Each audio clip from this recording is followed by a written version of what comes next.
and and recordings in progress. So thank you all for logging in. I want to start out by saying that we all know about WRTC is a big part of our lives, and I think we're very fortunate to have had so many PVRC members who were there either as operators or as judges or as onlookers. And I think tonight we're going to get some interesting views.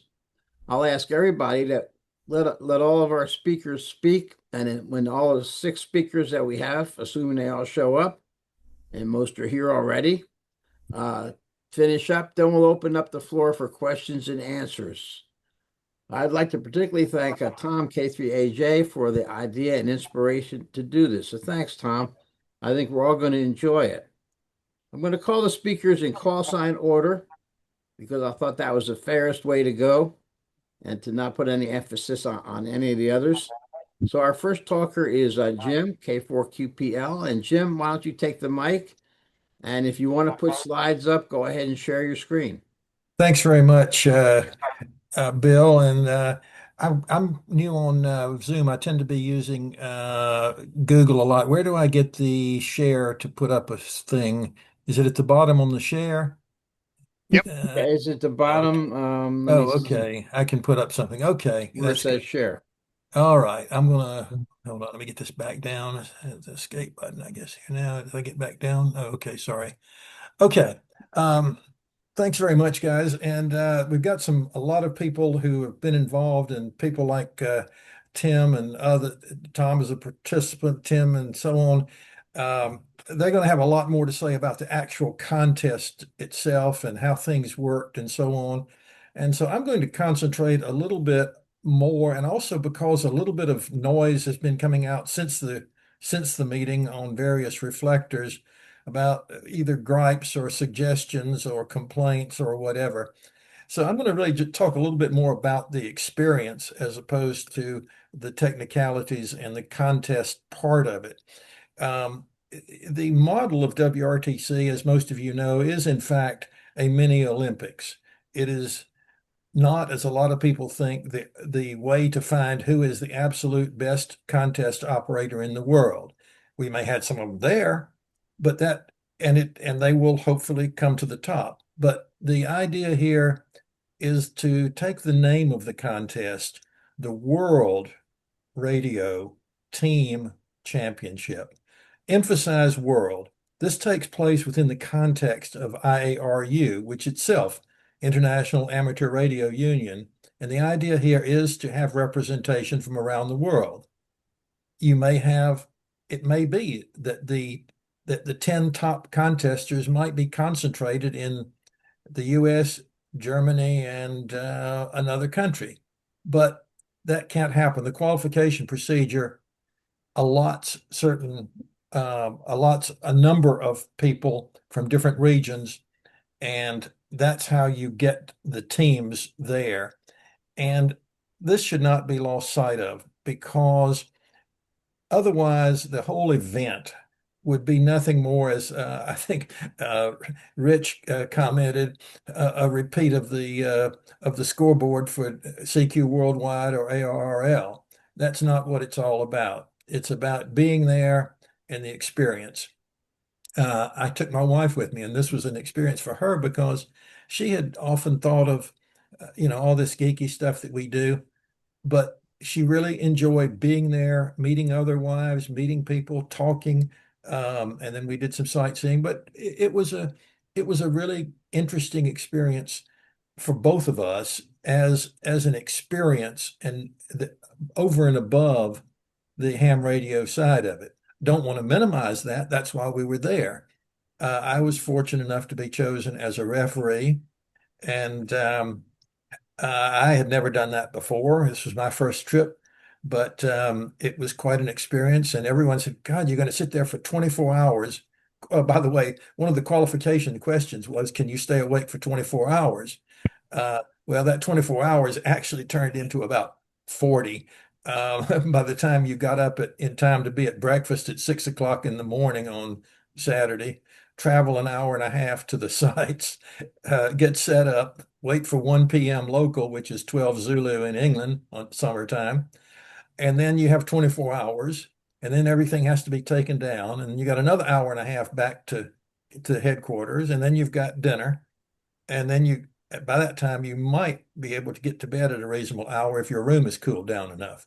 So, uh, and I have to say, I stayed awake the whole time.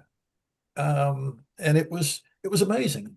And I thought, God, the only thing was a little bit hard. You'd hear every now and then the guys would bust a call, and he said, "No, no, it should be it should have been this." But of course, we keep quiet. Um, and we're busy. We're listening to both operators in stereo um, with our headsets. I was fortunate to have. I took an extra set of headphones with me, which were Bluetooth wireless. This was I didn't realize how important that was till I'm sitting there in this chair, and if you were wired, you'd be sitting in that chair for 24 hours. But I was able to get up, walk around a little bit, and uh, just keep from getting too bored, but at the same time, listening to the guys at the same time.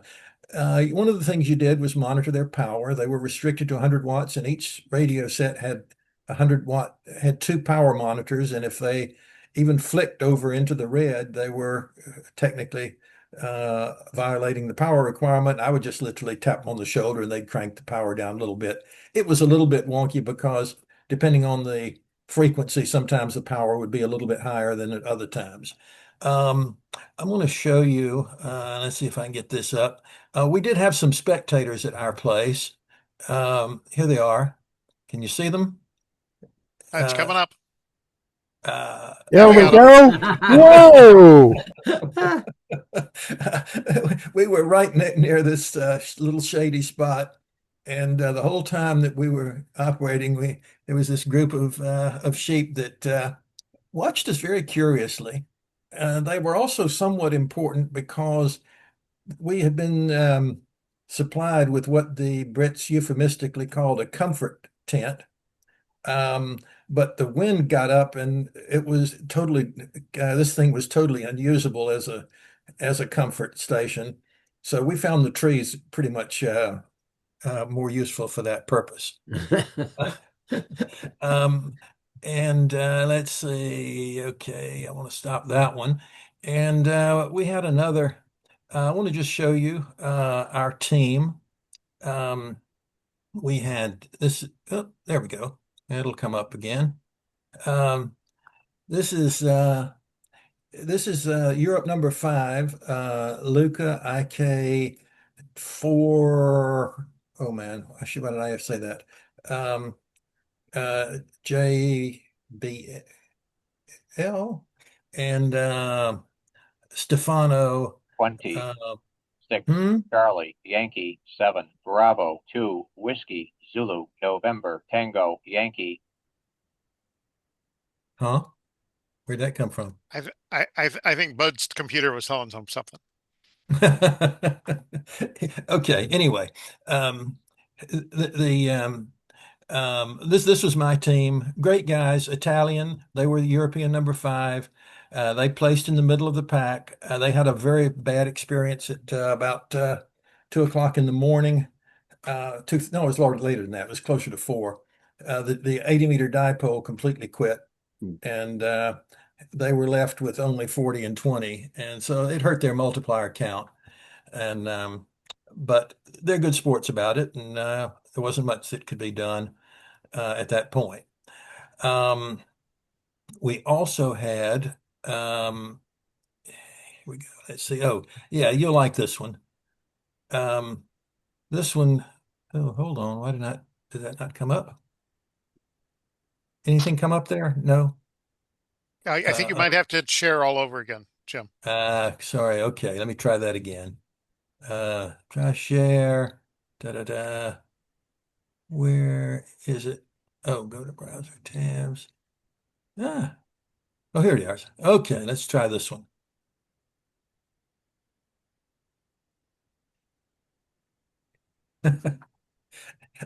That's me at 3 o'clock in the morning. Mm-hmm. As you can see, after being The other picture had open tent and we had the tent closed up and everything we had available put onto us to stay warm. But great fun. I'm going to run. I'm running out of time here. Let me go on to say that um, the camaraderie was what we really enjoyed there, and that to me was what it was all about. Um, just being able to hang around. This is in the hotel courtyard. Um, that's um, that's Luca on the left. Um, IK2PFL. That's what I was trying to remember. It was confusing like QPL. Anyway, and JUB on the on the right. Great guys, really were, and they were top operators, very good operators, but they followed the rules. They were very just they deserved to be there, and frankly, they probably deserve to be a little bit higher in the rankings. But that's what this thing is all about. Um, we had we also had some had this is one here. This is let's try that one. Um, this is Rusty W6OAT. Um, and Trisha, my wife. Rusty, I've known since he was in high school or just after in Georgia when I was growing up, along with K4BAI, K4TKM, and TEA, and all this Georgia mafia. That most of which are still in contesting one way or another. Um, so, um, having having said that, the layout and the system being multi-two has been criticized. Oh, well, people are single ops, and why are they having to do multi-two? It's really not multi-two. It's really uh, two radios with two single op radio operators trying to do the best they can and cooperating to the best extent possible. And it works. It works. It was fun.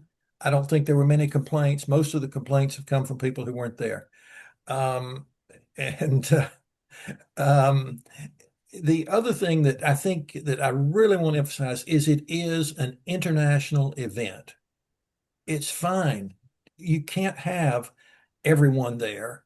You have to limit it, and you have to have you have to make it a world event, and you have to make it so that others are the participants, unlike other sporting events. If you think about golf, whether or not Tiger Woods made that putt was 100% up to Tiger Woods. This contest wasn't that. They have to make contact with you, people around the world, because that's where the cues come from. And you have to make it a participant friendly contest as well as a championship contest. And I think the British did a great the committee, the WRTC committee, the organizing committee, and on top of that, the British hosting group did a fantastic job of hosting this event. They had good, even they managed to get a large estate to let them use acres and acres of pasture land. And they had an airport, an RAF airport that some of the stations were at, but they were all in northeastern England, very much level playing field. And the stations, the antennas, what you see there from me was duplicated exactly 50 times around there in the area, as Tim knows. It was tremendous. The other thing that I think was tremendously important was that we had the youth groups.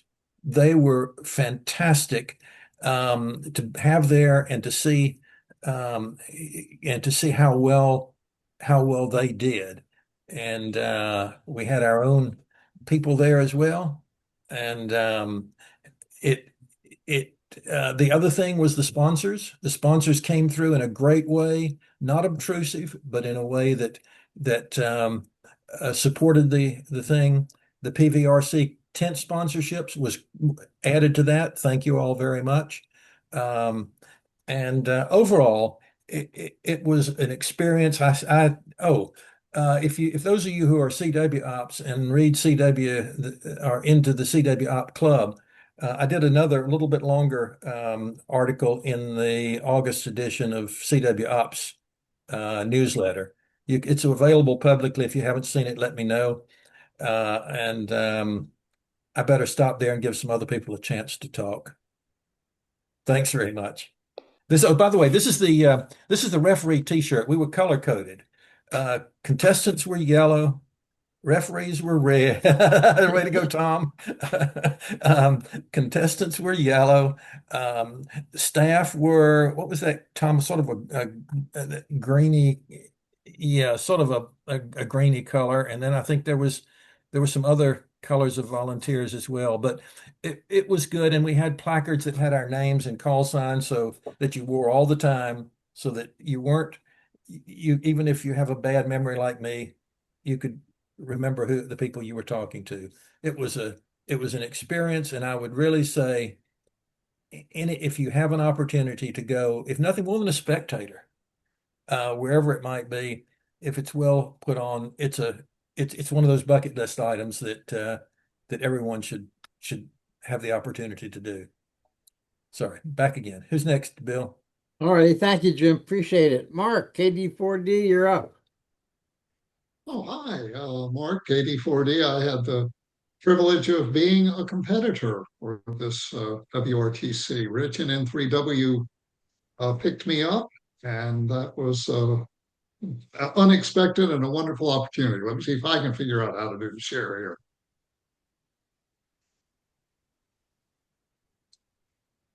Oh, here we go. Okay, so this was our team and our referee, and he is holding the magic envelope that we drew, which had our call sign in it. The call signs were kept secret until 15 minutes before the start of the contest, after they'd taken our cell phones away. We're sitting in the tent, and we found out what our call sign would be. So we had a bit of a scramble getting that into the computers and into the voice messages and such in the 15 minutes. So the best part of this is the people. You get to meet people that I've worked in contests tens or hundreds of times, and I get to meet them in person. It's amazing to be able to do that. You see old friends, people you've seen before, you make new friends, it's great. It takes hundreds of volunteers to make this happen. We have volunteers, so, site coordinators and the people at the venue and the judges and the referees and everybody. And everyone is they were patient with us. They were kind to the overstressed competitors. Now, the organizers really did a great job with the ceremonies, the dinners, the field trips. And in addition to the contest, this goes on for a whole week. So you do have time to actually socialize with everyone who is there. And they arranged field trips for us on Thursday and Monday to some of the local museums and some of the local sites. And my wife went with me. So we ended up making about a 3-week vacation out of this. We flew over a week early. That gave us two things. I got to set up all the equipment that I had, make sure it still worked. And we got to play tourist both before and after. So that was a lot of fun. So what did we have to do? Well, we had to set up 2 stations. We were given a tri-bander and 2 dipoles, a generator, a couple of power outlets, which didn't have quite enough for everything that we have to do. And we had to provide everything else. We provided a triplexer, the bandpass filters and tuners. We used a 6-pack and separate bandpass filters so we could switch out spares. There was a power monitor in the middle, 2 radios, 2 computers, everything that goes with that, 2 SDRs for the pan adapters, a computer and a backup handheld recorder for recording the audio, and also feeding the referee his audio and everything else that went into this. Things you might not think of. Plywood under the chairs and foot switches. The tent floor was dirt, and if it rained, even if it doesn't rain, but particularly if you were to get some rain or some moisture, chairs can sink into the dirt and the foot switches can get lost. We borrowed monitors from the organizers, and that worked out real well. When I did this in Germany, I ended up buying monitors on site and then giving them to the tent crew because transporting them is just ridiculous. Spares. We had 3 of essentially everything. And we had a couple of failures, but we had a spare radio, spare computers, and everything else. And you have to think about transport. We had 2 cases that were just under 70 pounds each. And my wife and I had our suitcases, carry-ons, a backpack. And what that meant was we found out very quickly in Europe, you can't check bags on a train. So we couldn't just jump on a train. You have to think about how you're going to get all this stuff around. And we were double and triple checking everything because when you end up in the tent with what you've packed, that's all you've got. And it's difficult, to just run out somewhere and get anything. So we had to have everything. And of course, we had to have the power adapters for absolutely everything and to make sure we had enough power outlets. And to prepare, one of the things that I did was I bought a 240 volt transformer so that I could actually generate 240 volts. I bought a couple of power outlets with the proper connectors. And for everything that I could that had those standard kind of computer connectors on them, I bought the actual real power cables. So I didn't have to use too many of those blocky connectors. And we blew a power supply that said it would do 240. Tim can talk about that. Rich blew it 3 years ago trying it out. Yeah. Well, we blew it again because I picked it up with that and said, oh, 240, great. I plugged it in. Another team with that same power supply blew theirs up too. Yes. Yeah, so that was a really good thing. It also meant that I made sure I had all the right power adapters, all the right power cables, and that everything would work on 240. We had very limited space. The tables were small. We used tape to lay that out on the floor of Rich's living room. We actually laid out the 2 tables, which were different sizes that we had. They were narrow, and we put the equipment on them and made sure everything would fit. The tents were also kind of narrow, so there wasn't a whole lot of room, but we were able to put a packing case under the tables when we put the 6-pack and the bandpass filters on top of that. And we also set out the stations, and we made sure that we had every adapter, every extender, every cable, and spares for everything. And we borrowed a lot of equipment because we don't own everything. I borrowed a radio and bandpass filters from W3OPL. Rich borrowed bandpass filters, a triplexer, and a radio. Actually, I think he had the triplexer, but we had 2 triplexers and just everything else. So there's a lot of this. And we set this up before WPX sideband in Rich's basement. We took it over to N4 RVs. We set it up there, and we didn't have a lot of space there, so that was actually good practice.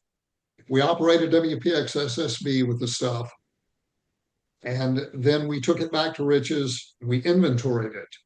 And then before WPX CW, we packed it all out again. We made sure we had all the spares. We inventoried it again, and then we set it up at Rich's station and operated it.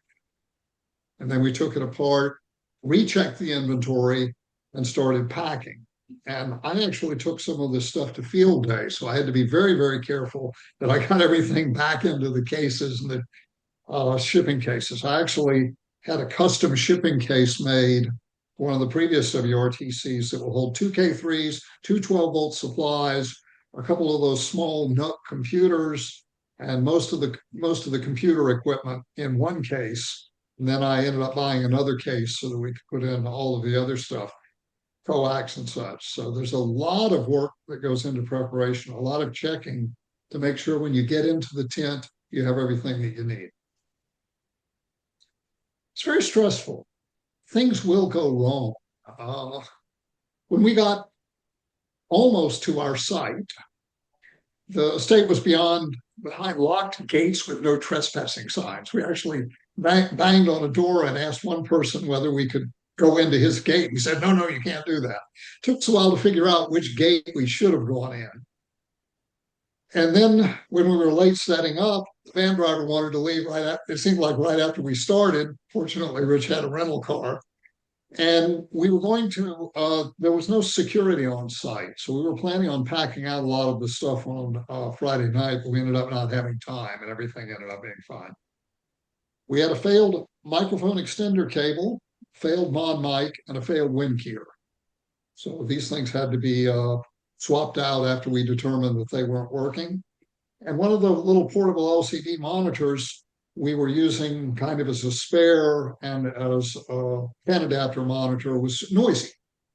And we hadn't noticed that in all the testing we'd done, because in none of the stations that we tested at was the antenna directly over the tent, so we never heard the noise. But so we had to fix that. We had a noise problem from the generator. The grounding block wanted bare wires, and we had rings, but it turns out if you take two of the rings, I could get it to cinch down. But that was just one of those little things you don't think about. And after the contest started, we had a score reporting and SSB spotting problem that we spent a little bit of time running around trying to debug right at the beginning, an annoyance. But it is very stressful. You know, I felt a lot of pressure, but you just have to deal with it. You just have to anticipate it. You just have to work through the problems. I've done a lot of field days, and field day is good practice for this because something unexpected always comes up. So that was the setup. Just be patient, work through what comes up. Lessons learned. Again, do a practice contest from Europe. I did that with KE3X in 2022 for the 2023 Italian WRTC. And that was extremely valuable. And we finished 12th, I believe, that year. We had a much better finish. We learned a lot. We used low power and we did a multi-tube. Practice with your partner. Rich and I practiced, but not quite enough. And we added something. I hadn't ever used the N1MM macros for passing and such. So we added those, and we added air spies and the ability to jump around on the pan adapters because I've been using P3s. We should have done more practice with these. It would have helped some. And the host station we were going to use for WPX SSB, where we were going to pack everything, take to the station, and unpacking it wasn't available. So we just jumped back and used the Rich station for that. So this is hours and hours of preparation, hours and hours of checking inventory, hours and hours of packing, you know, making sure everything's configured, making sure everything's ready to go. And you have to remember, this is supposed to be fun. Remember to have fun. It's an amazing experience. So the fun we had, we went, Elaine loves horses, and there's a changing of the guard at Buckingham Palace. There's also a changing of the King's Life Guard, which is in the area where they do it with horses. It's just amazing to see the horses and the amount of shiny armor this guy is wearing. And apparently it takes 10 or 12 hours to prepare the uniform and the leather and the horses and everything else. They had a museum there where you could go, and it was for the regiment, but they had these sort of worn plexiglass windows, so a little hard to see through, but you could actually see them working with the horses and actually see them getting them ready for the changing of the guard ceremony and such. And one of the things I did was I went to the Greenwich Royal Observatory. So that is me standing on the prime meridian with one foot in the east and one foot in the west, kind of the stereotypical picture of that. But it turns out there are a lot of meridians. Almost every time they got a new royal astronomer, he put in a new telescope. So the row of where the meridians were starts well to the right of this and just kind of step through the facility. This is where the telescope was when they declared the prime meridian. So this is a prime meridian. There's a newer telescope on the other side of it. And I did not know that. The definition of a meridian is the bore side of the telescope, which was fixed and watches the stars go by. And I didn't know that either. So I recommend the Greenwich Royal Observatory. But we had a great fun and great vacation. And I find that going just for the week, if I'm going to go to Europe or somewhere and fly somewhere, it's better to take time and do a little bit of a vacation. I learned this actually the first time I went on a de-expedition, and I just allowed a week for it, and I had no vacation at all. Get there, set up, do the contest, tear down, oh, time to go home. fairly see where you are. So always try to take some extra time to have fun. And I did a presentation in 2021, not 2001, for PVRC on qualifying. When I went through the Italy, shows the spreadsheets I use for planning and a little discussion of that. It's on YouTube if you want to look. And then I did a presentation at the 2020 Frost Fest on Wittenberg, but apparently that wasn't, the recordings no longer exist, but I have the slides if anybody's interested in that. So it's an unbelievable experience. The people, meeting the people, just being there. And I'm very fortunate to have had the chance to operate. And I'll look forward to your questions later. Mark, thank you. That was great. Tim, if Tina will let you get a word in edgewise, you have the mic. All right. Let's see here. It says I have to send a request to share. Is that you, Bill, or is that you, Mark? No, somebody's still sharing. Still sharing. My computer did something weird and doesn't seem to want me to. Here it is. Sorry about that. No, stop sharing. Oh, come. Some of us overshare all the time, Mark. I'm going to exit this meeting and come back. Okay. All right. Hi, everyone. I got sort of an introductory slide here. Nobody else has talked about the history of WRTC.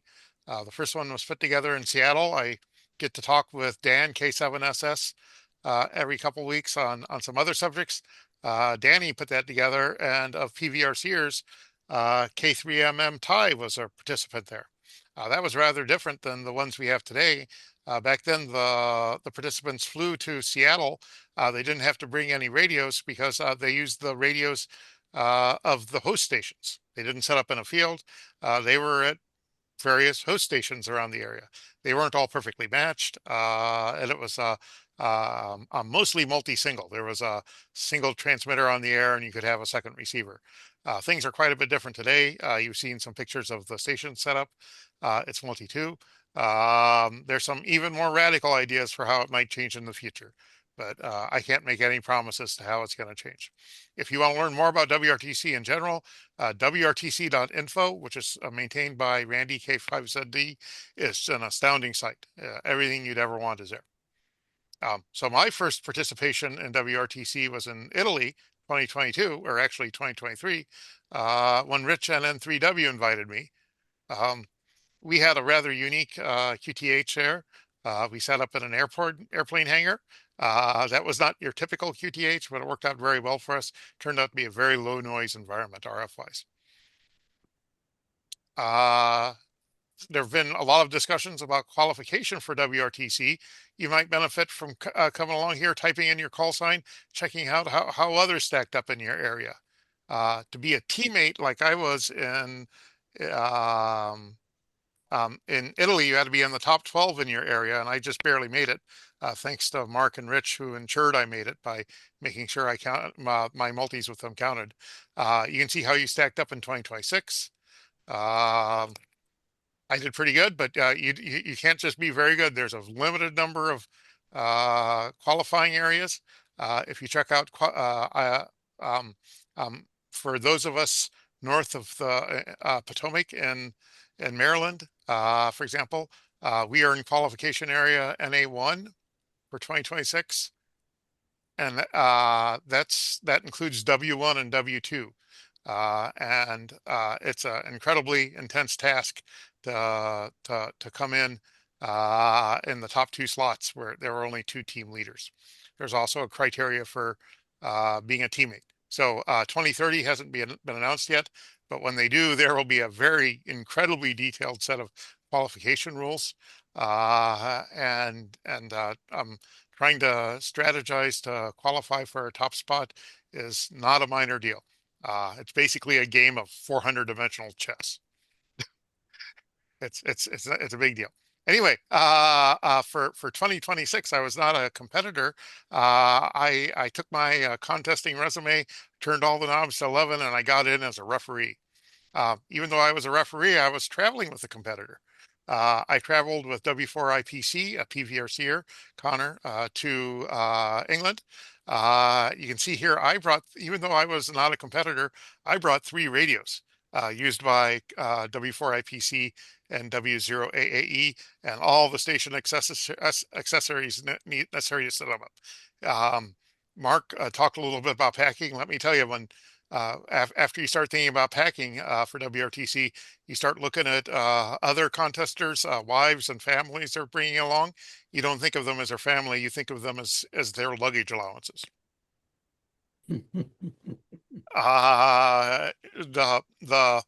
This is a group of PVRCers, competitors, referees at the complex where we were. That was 2026 HQ. It's a massive event that actually spans several hotels on this mega site. The contesting areas, Mark hinted, they were a couple hour drives from the site. It's a really big deal. I've heard ballpark estimates of how much it cost to put this together. It was over $500,000. So while most people have been talking about the competitors and referees, there's an even more important contingent if you're organizing, and that's the volunteers. Here's the volunteers who, in the week before WRTC 2026, built all the tents, raised all the antennas, made everything work. Absolutely astounding. I got another more personal picture of volunteers coming up. These are the competitors and referees in England in 2026. 100 competitors, 50 referees. Oh, let me go to, I was a referee. I got chosen to be referee for DM4, DM7XX and DL3JAN. DL3JN, they were both younger than me. DM7XX is notably younger than me. Even though it wasn't a youth team, he was in his early 20s. If you haven't worked him on the air, you've almost certainly worked his mother, who had also been a WRTC competitor, Arena DL8DYL.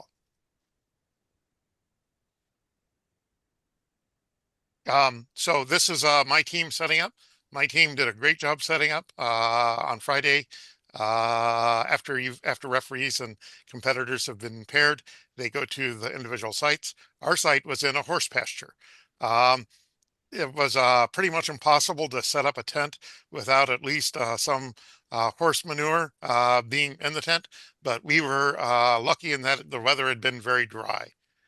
It did not rain at all, so everything was pretty much fossilized.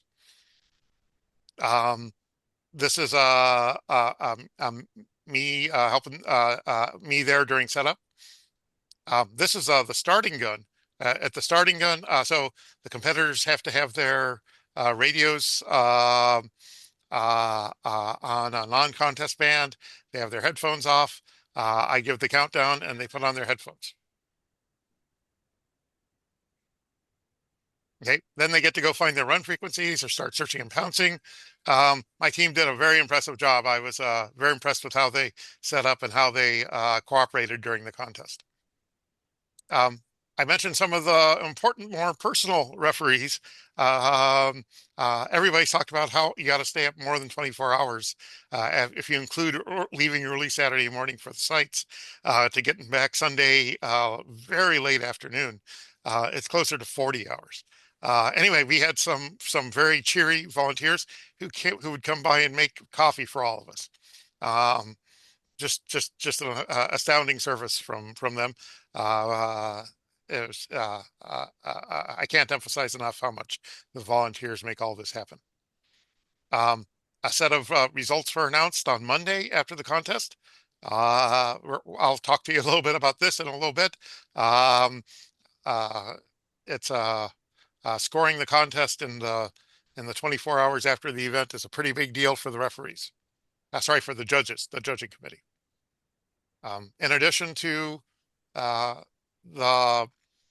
ham radio events, participants in WRTC and the hangers on and referees can all go on tours sponsored by the tours arranged by the WRTC sponsors. Here we are visiting Bletchley Park, the National Radio Center, which is the HQ station for RSGB is there. It's a nice little station. And you got a bunch of WRTCers from all over the world.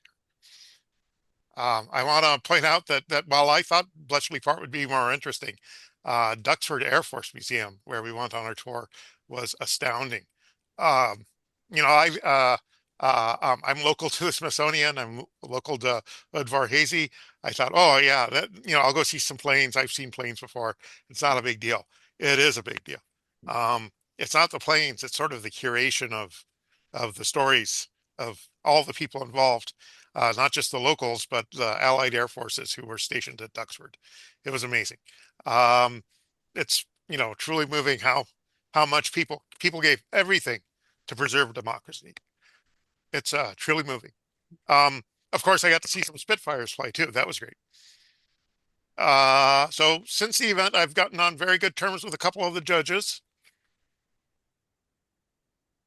The judging committee is a diverse committee, but I've gotten to work a lot in the past couple of weeks cleaning up the 2026 and possibly the 2022 results with Tree and Trey, N6TR and N5KO.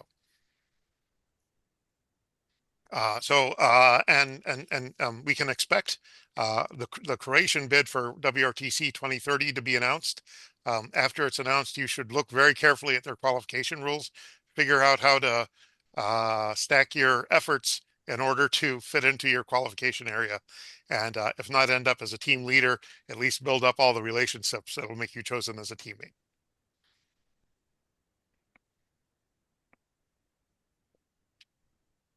That's what I got, Bill. All right, Tim, thank you. Fascinating. It's fascinating. Tom, W2SC, you're up. Well, thanks. And so I don't have any pictures.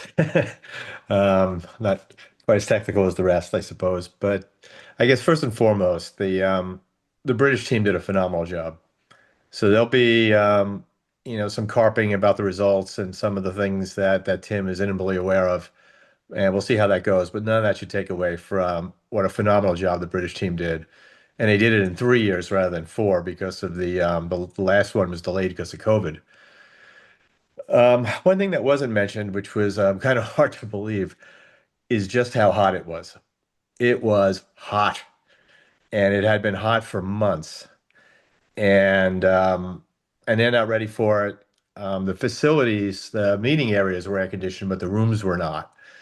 And without dwelling on it, um, my room had one of these tower fans that had a temperature reading in Celsius on top. And basically, it was between 33 and 35 the whole time. So the rooms were between 92 and 95. I And think that's the temperatures at night, Tom. yeah, yeah. The other side of it is if you did anything during the day, and like Mark, we set up our stuff in my room. If you did any work in the room, you had to take a shower before you went downstairs again. At least you should, because it was really, really, really, really hot. So. So I just throw that out there. So the Brits had no way to do that. It's a society that isn't built on air conditioning because they aren't going to put in millions of dollars of air conditioning into this facility to use it 2 nights a year. But the meeting areas were air conditioned. Um, and the one other thing I'd say about it is the comment was about the camaraderie. It's actually fascinating. The Wednesday when most people arrived, I had been there since Monday. You have all these people from all over the world, some of which you met before previous ones of these, some of which you hadn't. And it's just amazing that people that you spend say 5982 a lot. They're like friends of yours, and it's just remarkable to have these people from all over the world, and you've got something in common. And obviously, there were plenty of national animosities between a lot of those people that were there. And to put that aside as best they could for just a few days, just to enjoy this hobby was phenomenal. And then it transitions a little bit. Wednesday's fun and games. Thursday's the competitor meeting where it starts to get a little bit intense. And then on Friday, when we do the draw and have to head out to the sites, it's very intense. Everybody's smiling and shaking hands, but none of us mean it. It's approaching game time, and we got stuff to do, and let's just get out of here. And I'm generally not a fan of the draw because the draw is when you actually get assigned your location. So all we knew about because I have no idea what the sites are like. All we knew from the draw was that a lot of the stations were very close together. That's the only thing we knew. So, we're going through this draw, and I think we just wanted to get the first sites, just so we can get out of there. But when they called our name and we went up there, they kind of pointed to our site. And the one thing that we noticed right away is that we were a little bit more isolated. We were not in any of the bunches with the other teams. And when we ultimately got to the site, just a few things was to the extent that there was a hill, I'm talking about like a few feet, we were on it. So that was a good thing, is that we were slightly elevated over the road, but probably no more than maybe 2 or 3 feet. So that was good. We were in a site where we could not see a building, we could not see a station, and we could not see a paved road. So that was all positive. So the one thing, though, it was a little bit of some assembly required, is what I'd say when we got to the site. There was no generators. The tent was zipped up. There was nobody there. The tent was zipped up. Everything was inside. It's like, okay, have at it. Now, one thing that we knew is one of my jobs, since I was there a day early, was to get this reflective, whatever I could find to put some reflective stuff on the roof, cushions for the chairs, and a tarp for the floor. Those are amongst the things, and also cooler, ice, that type of stuff. So the first thing we want to do is, okay, we don't have a generator, so let's just work on the roof. So one of the things about these tents is that they weren't necessarily tents; they were more like the canopies you bring to like your kids' soccer games, where they got the retractable legs in the corners and you pull them apart. So they were very, very, very rigid. So the good news about that is they were able to lower the legs and they were able to work on the roof and try and get these heat reflectors on the roof. While I was on my hands and knees, kind of go inside and try to put the equipment up on the tables with the roof all the way down. So, when the sub-assembly required, there was no generator, the electrical lines hadn't been run. There was sort of a bathroom thing, so we made the executive decision early on that, we're contesters after all. We're not going to bother setting that thing up because I don't think it's going to be that useful. So we didn't mess with the bathroom, which was basically like a seat and sort of something resembling a tent for some privacy. And so there's no porta potties or anything like that. So we just moved on from that. And eventually, we kind of got it all together. One of the things I say about the station is, it took a while to get there. It was a drive out there, a drive back. I think we wish we had a bit more time at the station. After we got it all set up on Saturday, on Friday, we were able to make some contacts and stuff like that, but we really couldn't get everything tested. One thing we noticed right away that there was a fair amount of interstation interference between 40 and to 20. I was hoping that on a crowded 20 meters we wouldn't hear it. It turns out that proved to be the case. On Saturday we got there and they had to test some stuff like testing the recorder. And in our particular case, I really don't like the referee sitting between us. I wanted him on the end. He agreed to sit on the end, but then he changed his mind. So we basically ran the cable. We had like a 30-foot cable up over the top of the tent and down the back so he could sit against the back wall and still be able to hear. We wanted to make sure that there wasn't going to be any RF in the recording, so we had to beam towards the station. When we did that, we found that we had a problem from 10 into 20 or 20 into 10. And it just wasn't enough time to sort it out. I mean, it sounded like, something in a switching power supply and, maybe some ferrites. We had new monitors that they had given us. We both had, Randy had a laptop. I had a Nook with a wall wart. He just didn't want to, as I think Mark really pointed out, I mean, we're building this station from scratch. It's not a trivial station. You got to make sure you have everything. It's hot. You're tired. You don't want to make a mistake. You don't want to take any. You don't want to give up any field position. You don't want to take apart anything that you already have working. So it's like, all right, we're going to go with it. And to be honest, when it was all said and done, I don't think any of the problems that we had caused us a single contact. So no excuses with that. We just kind of pressed on. No equipment failures. Never once was there, you smell something burning or any of that type of stuff that happens with these kinds of things. So once we got going, it was good. So kind of talk about the competition itself. Last time we did this, the only one station broke 5,000 Qs. So there's a lot of speculation of, we're further along in the sunspot cycle, we're much further north. What's a realistic expectation for winning this thing? And the feeling was 4,500 would get you in the game. That would be a really competitive way to go. So that's what we were thinking of. And that was kind of in the back of my mind, 4,500 to 5,000. Let's go for that. Mark also talked about the ritual of the call sign, which is at 15 minutes beforehand, they unfurl the call sign. And there were some really crappy call signs in this contest that were available. There was MB2H, MB2S. I think there was MB2I for that matter, and there was MB1S. There was a bunch of call signs that we knew we didn't want, and the referee wanted to film it. So I said to Ross, I said, you can film it all you want. But I said, but if we get MB2S, it's not going to be pretty. So we go through this whole thing. It takes them a while to set this up. 15 minutes is now 13 minutes, now 12 minutes. So we finally open this thing up, and we get MB1T. So I say, MB1T, wow, that's a great call. Randy is thrilled. He's as happy as he can be. So we got a station on the hill, so be it. We got MB1T. All right.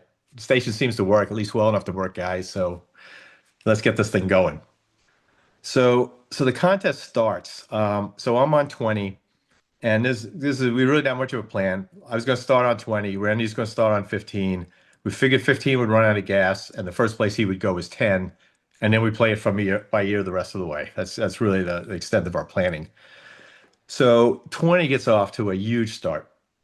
And the best pileup you can have is one guy calling at a time. The worst pileup you can have is two guys calling at a time on the same frequency. And that's the way it was. And it felt like that for the first 30 minutes, that I just could not pull these call signs out and get them right the first time. But in the meantime, I'm putting log calls in the log. So the first hour ends. I work 228. Randy works 200. So 428 in the first hour was the second best hour of anybody in the contest. And I felt like with better operating on my part, I could have done 250. That's the way it felt. And way better than the last 2 years. So it felt like we were really off to a good start. Second hour, I do 200 on 20. Randy's running around. Third hour, he opens 40, has a huge hour on 40. And we are like way ahead of our rate from last year. And to put it in perspective, last year we had no hours, none over 300. This year at the 12-hour mark, we were just under 3,600. So we averaged 300 for the first 12 hours of the contest. So we're thinking like 6,000 Qs, what the heck is going on? And like in the back of our mind, there's like, yeah, we're killing the way we did this last time. But on the other hand, there's nothing magic about our location. That 3-foot hill, I don't think is making that much of a difference. Everybody's got the same propagation. Everybody's getting the same people calling them. We got to stay focused. Just because we're beating ourselves doesn't mean we're beating anybody else. And there's a run-a-thon. Those rooms are full of guys that can run. And we need to stay focused.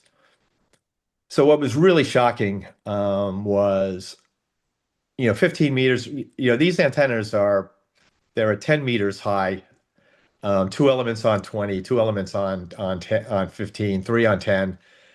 The 40-meter dipoles is probably at 25 feet, and the 80-meter dipole is probably a little bit higher than that. And that's what we got. And in the meantime, we're working W's on 15, we're working W's on 20, and then shockingly, we're working W's on 40. They weren't jumping in the boat, but we could hold the frequency. People could call us. People could hear us come back to the callers. It was pretty remarkable when you think about it. Now, I get it, we're in demand, but on the other hand, you got to be heard. And it was really, really shocking how this station was working. And we had to be especially mindful. Sunset was like 11:15 p.m. and sunrise was like 4:15. So there wasn't a lot of darkness. So 40 was open all day. We knew that was going to happen. But we had to be mindful of 80 meters. So we needed to be able to spend time on 80 meters. Now, 15 didn't open at night, which was a little bit of a disappointment, but 20 and 40 were just awesome. The interstation interference wasn't that bad because the other QRM on 20 was on top of that. And the other thing that put in perspective is how quiet these stations were. My station in Barbados is in the middle of nowhere. It's very, very quiet. With the K3, I have to put the preamp on 10 just to register on the S meter. This might have been actually just a tad more quiet than that. So you could hear. So things slowed in the morning, as it got closer to sunrise, and things slowed down in the morning. We had our worst hour, which was about 100. But it picked up again, and it got very, very active again. So I was thinking, well, maybe 5,500, no, maybe 5,600, maybe 5,700, and it stayed active really all the way until the end. So one of the dreadful things about this contest is it's over, and you have no idea how you did. And these contests tend to be, I don't know how to describe it, but in prior years, it wasn't nearly as active as this one was. So you end up with all the stations really bunched up to each other. And, Randy and I have done this 3 times before. We have a 5th, an 8th, and a 10th. So we've got 3 top 10s. That's great, but no podiums. So we haven't had the debacle yet. We haven't had the generator go bad. We haven't had any of that stuff. So the question is, okay, so our rule was that we were going to submit the log, get the recording all set before we distracted ourselves with how we actually finished. So we got that all done. We looked at the score. And at the time, we were 5th. So it's like, well, okay, that's tied for the best we did. But the feeling was, and I'll kind of put it this way, is, WRTC's got a lot of slow hours. And it was talked about earlier about what exactly does this contest measure, right? It's one radio at a time. You're not having 400 hours on phone. You're not having, at least not until this year, 250 hours on CW. So it's a lot of decision making, a lot of moving, a lot of communication, a lot of that. This one was a lot harder work. I mean, it was a rate fest from beginning to end.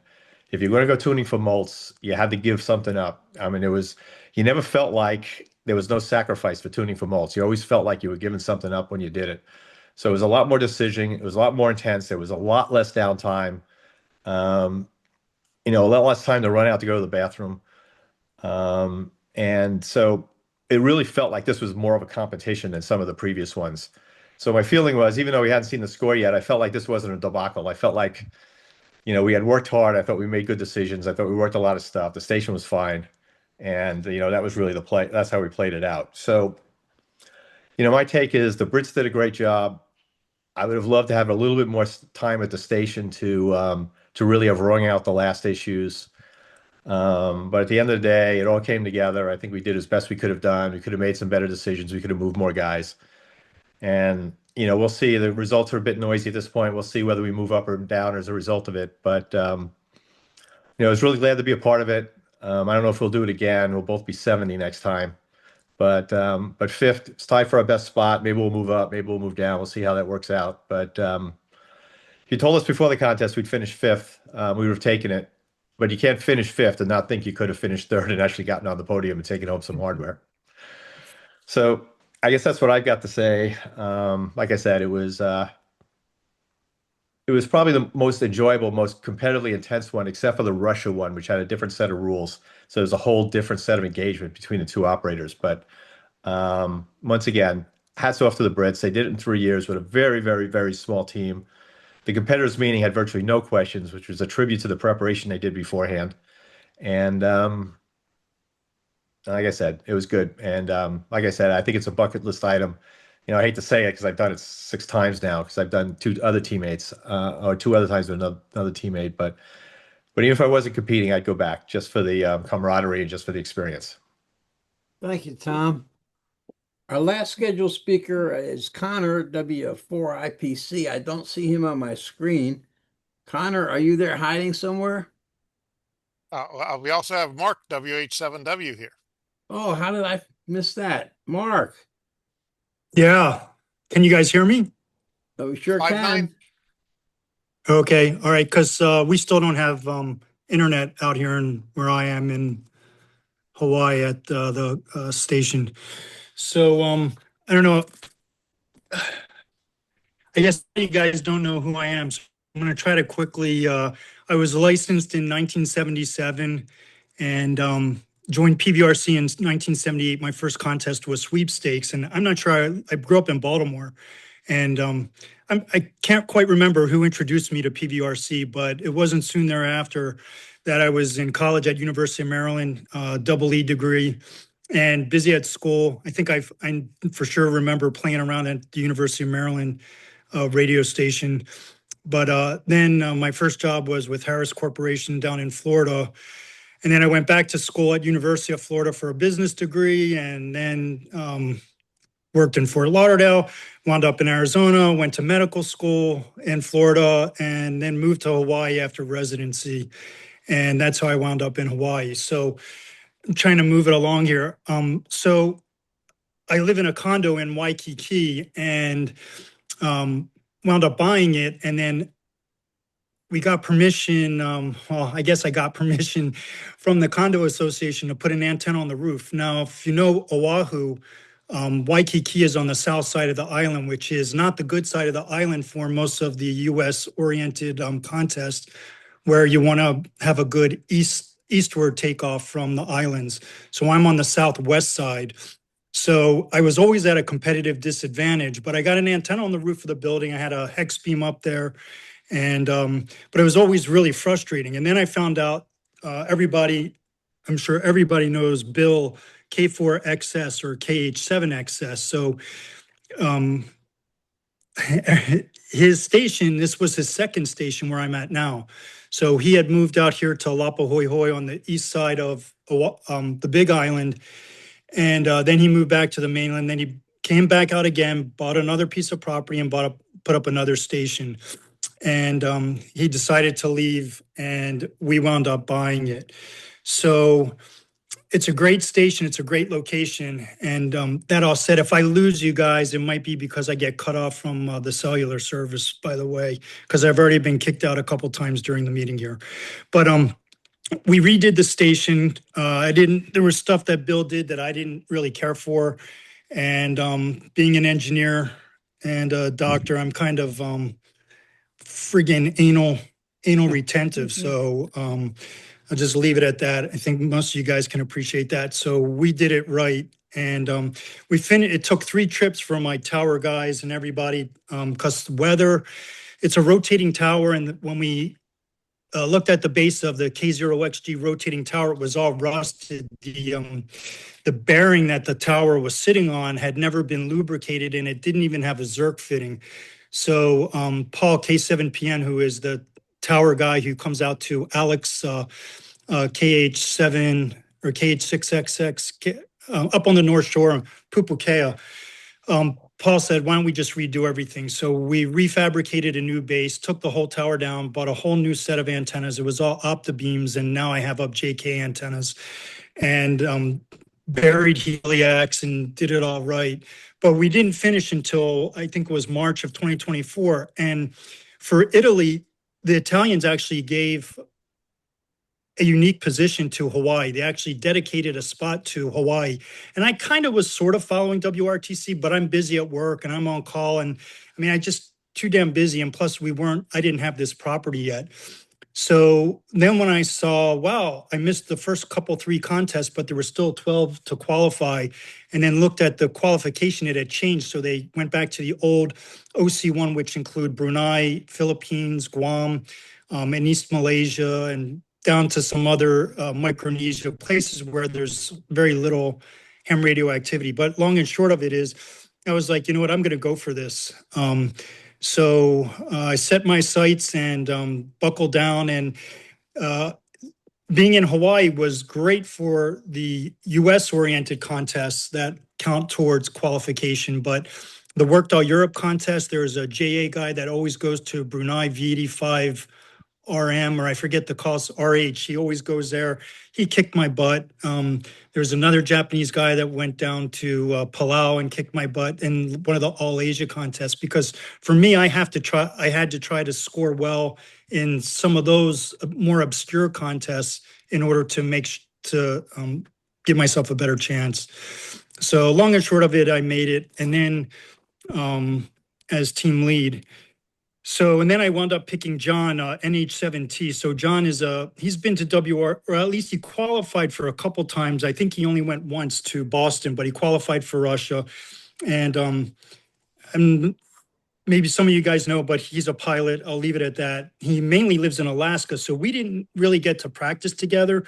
all of the setup was me. I have I've accumulated quite a few K3 and K3Ss because to me that's like the go-to radio for me personally. So I set everything up in my condo, and I was looking at the 5B4 AGN filters. Years ago, I bought the kits, and Alan KH6TU loaned me a pair, but I decided I was going to build a pair myself, and trying to get those built and tuned before the contest, being busy with work was kind of a pain in the ass. And then last minute, I decided to go with the different filter configuration and went with VA6AM filters. And throughout all this, I actually told the committee, I told John, the folks in England, I wasn't sure I was going to make it because our cat had cancer. And I told my wife,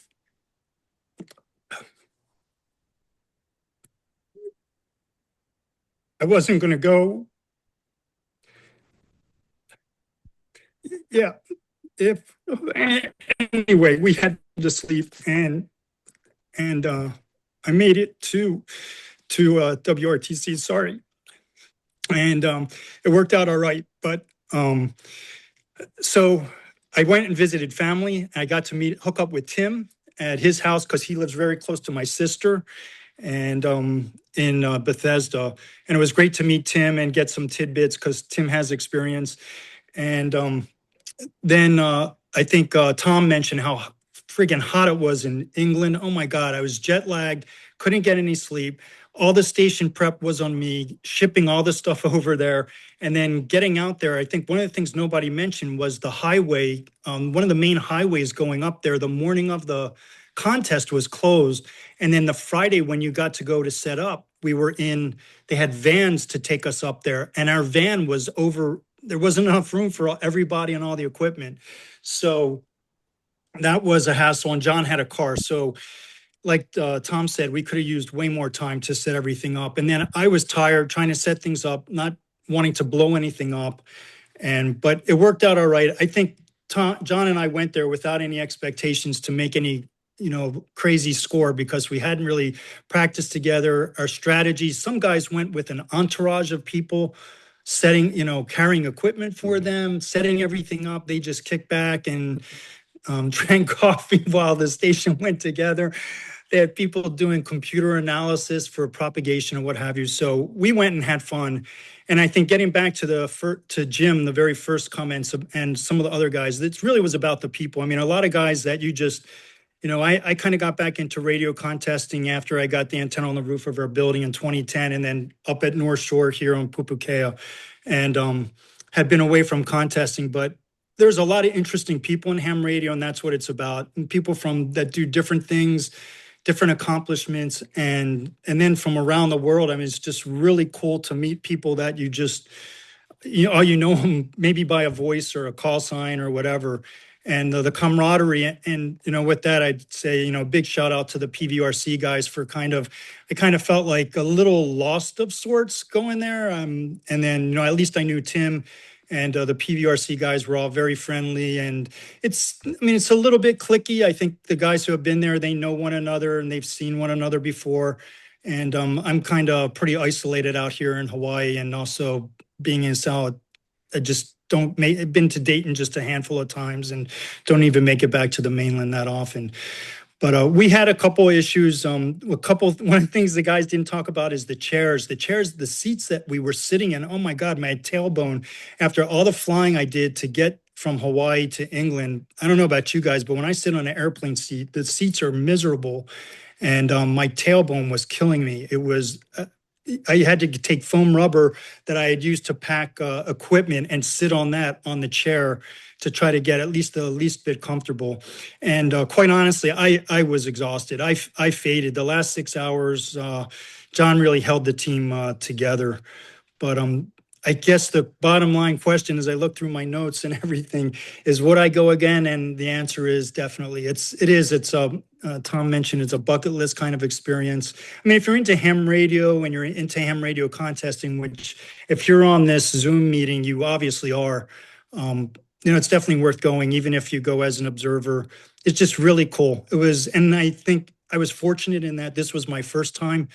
And even if it's my last, I heard, you know, everybody who had been before, the English guys, just the Brits did a great job. It really was, despite Yes. some of the issues and the stuff with scoring. In the end, it's like who really cares? It was such a really great experience, and I'm glad that things worked out.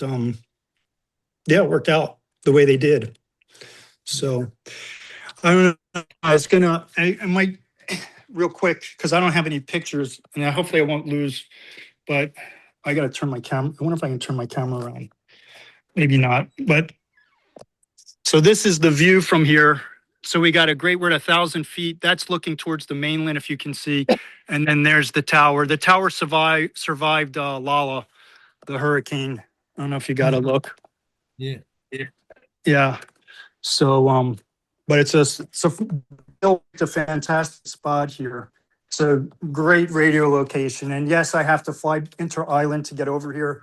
Alaska bought and merged with Hawaiian Airlines, so the prices have gone up with the price of fuel and stuff. But still, it's I'm fortunate I can afford to fly inter-island a couple times a month, and I still cut the grass. That was a thing I had to do already this morning. Today is Hawaii Statehood Day, so it's a holiday here. So that's it. I'll turn it back to Jim. You're on. Yeah. Well, thank you. And from the years I lived in Makakilo, I remember how hard it was to work the U.S. contest from that side of the island. Okay, let's see. I still don't see Connor here. Connor, are you hiding anywhere? I guess he got sidetracked. Well, with that, I thank everybody for that talked about their experiences there. This was just fascinating. Again, we're still recording this, and we'll publish the link because it'll be too big a file to be able to email around. And now we'll open the floor for questions and answers. And those of you who are broadcasting your faces, raise your hand with a question, and everybody else can just duke it out. I wanted, before you do that, Bill, I just want to make one more little comment that I forgot about. Everyone talked about how hot it was, and it really was. But you know, there was one positive side of that.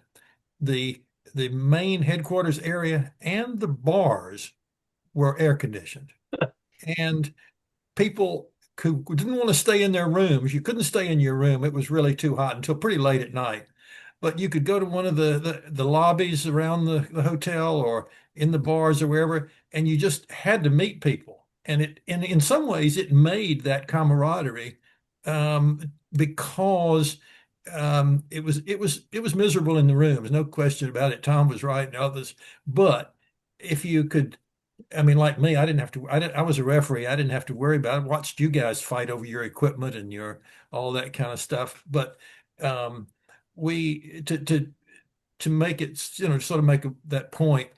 I think that strangely enough, in terms of the atmosphere around the place, everyone was suffering a little bit. Everybody was talking about it, but everybody was talking and meeting each other, and it added to the experience.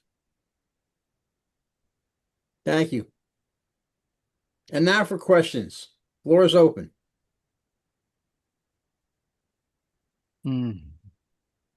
So my question is, having read some of the stuff on the WRTC discussion reflector, is why the need to change what is working?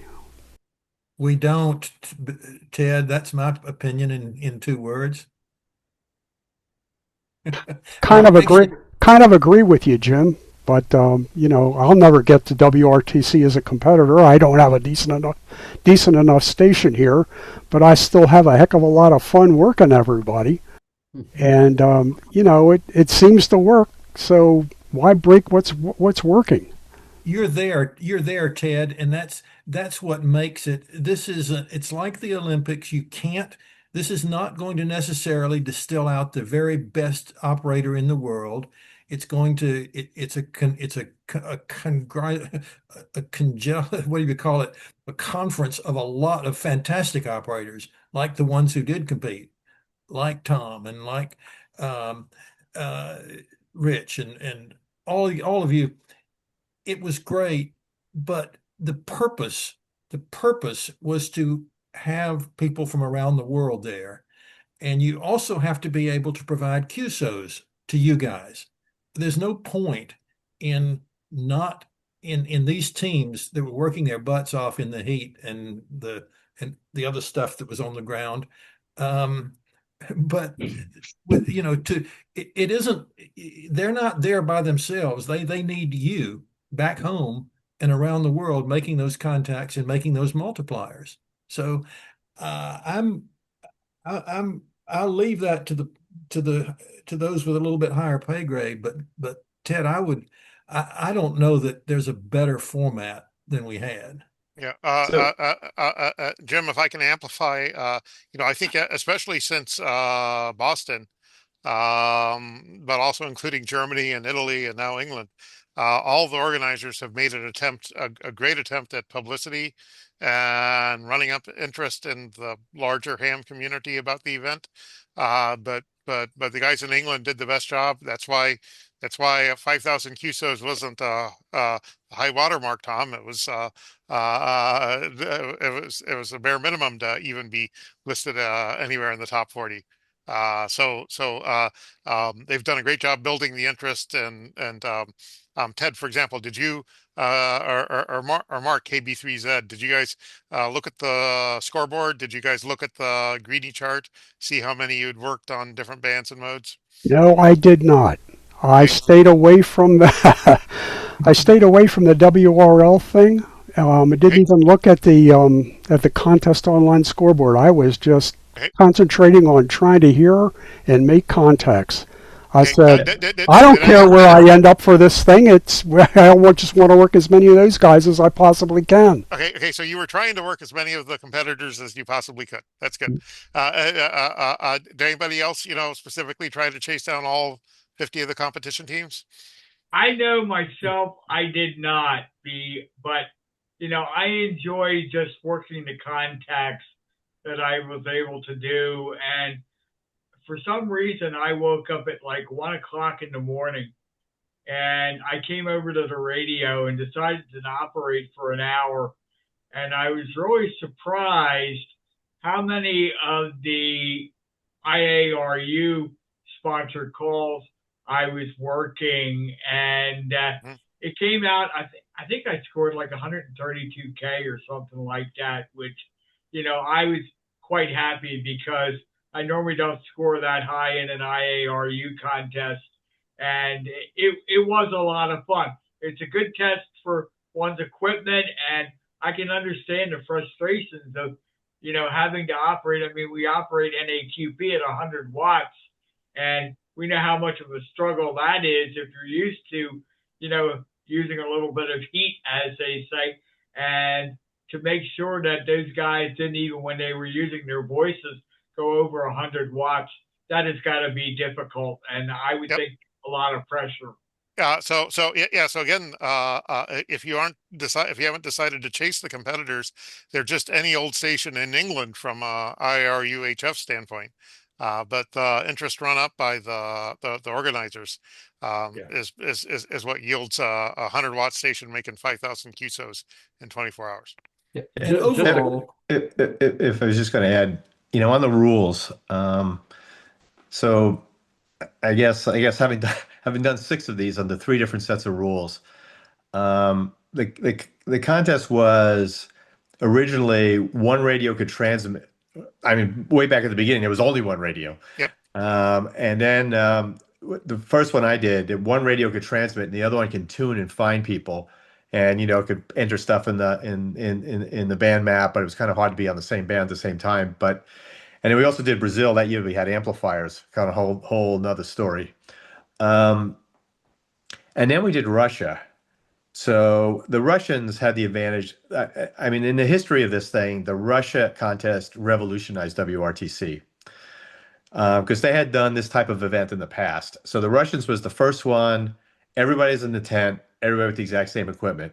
All the other ones were done at buildings and stuff like that. In Brazil, everybody had the same antennas, but yeah, some stations. One station was in a lighthouse, like several hundred meters out into the ocean. One was at 300-meter mountain, and other people were transmitting into mountains. So the Rush thing was you talk about hot, that was actually hotter, but nonetheless, it was they revolutionized it, but their rules were both radios could transmit, but only one at a time.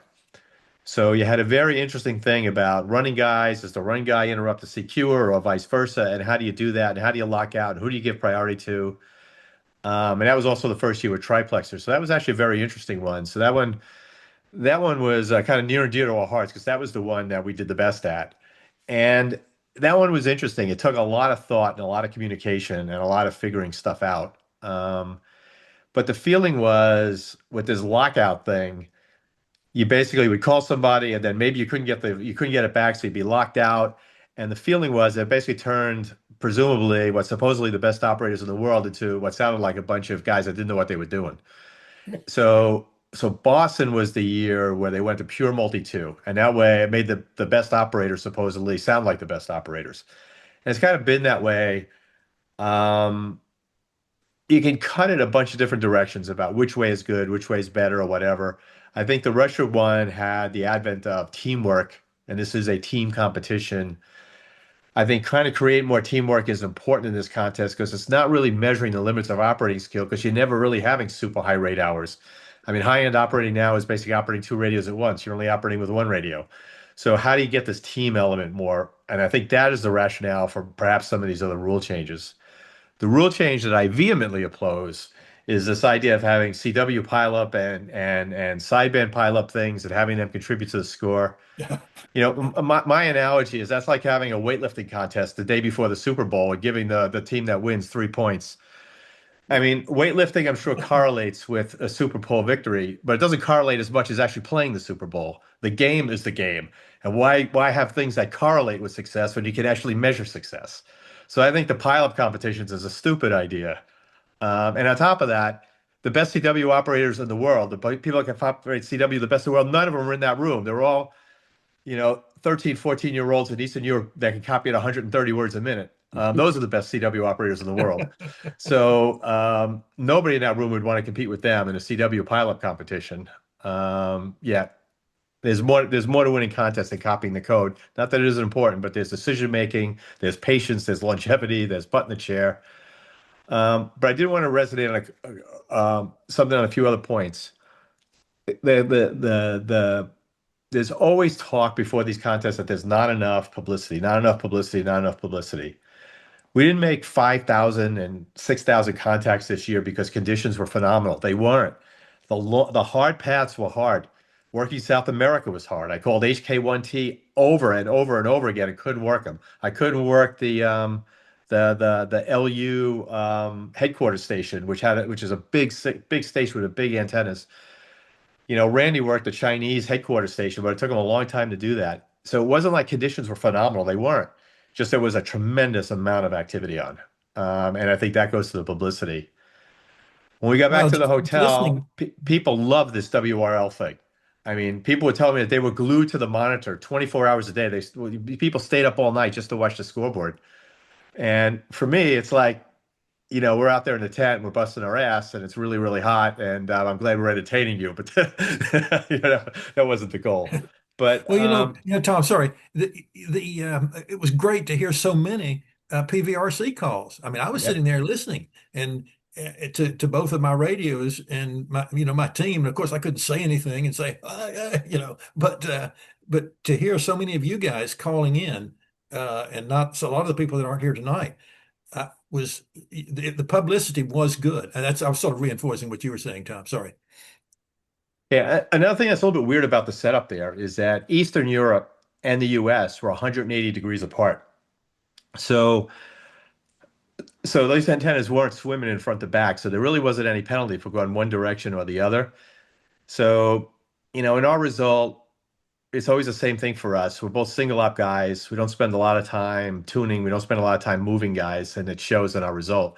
On the other hand, we had the second most QSO points. So I think our mix of work in US versus Europe was high. And we started, it was interesting is Tim talked about the scramble at the beginning. So the radios are off. You can't look at the pan adapters. So the contest starts. It's like dodgeball at the beginning. Everybody like runs out to go grab the balls. It's like a total free for all. So you don't know whether should you go to the bottom of the frequency and you're going to be competing with 50 other teams for it, or where do you go? So I was at 14005.2, and the KL9A N6MJ team, although I didn't know it at the time, was at 005.5. And they were beaming the US, and I was beaming towards Eastern Europe. And I had a 228 hour, and they had a 175 hour. So I guess there was some front to back. But we kind of felt the historical data seemed to indicate that the US got better as the day wore on. So we started in the other direction. And then our feeling was, and to quote Randy, he said, it's okay if we point towards the US because the best operators in the world are off the back of the beam and they're still going to work you. And I think that's kind of what was our attitude most of the rest of the way. But obviously the low bands, we couldn't rotate the antennas, but 40 meters running the US for hours on end at night was just, even on phone, was really, really hard to believe. Yeah. Well, actually, Tom, I was going to comment on that. One of my guys, my Italian team, great guys, but they finished well down in the pack. And listening to them running, I felt that they were concentrating so much on rate that they were missing points, because the continental difference of points, you can afford a lower rate if you're working North America or the Far East, and still your rate can be lower and you're still making more points. And I think that some of the teams and tended to go for the easiest run place, the easiest run, as opposed to the highest points. Well, I mean, it was 5 points for intercontinental and 2 for inside Europe. Yeah. So it was a big advantage. The one thing you had to be cognizant of is that if you're beaming the US, just the way the map looked, there wasn't a lot of multipliers in that direction compared to the other directions. So there was a price to be paid. Mm. It's like it's sort of like WPX. It's not as simple as the high bands and the low band, 6 points versus 3, because you work a lot more multipliers on the high band. So the math is a little bit more complicated. So we were trying to be cognizant of that as well. But we did work a lot of QSO points. And the weird thing in this contest, you have no sense of whether you're doing the right thing, doing the wrong thing. And I almost wonder if it'd be better if the operators could actually see the scoreboard. That would be it would put a little bit more burden on the network. I like that idea too. I thought that seeing the scores not would be useful to help people focus a little bit, maybe. Well, the thing is, you have no history, right? The rules are different every year. So you have no idea what a good score is, right? So you're thinking about cues, you're thinking about mults, and you're trying to work your way through all that.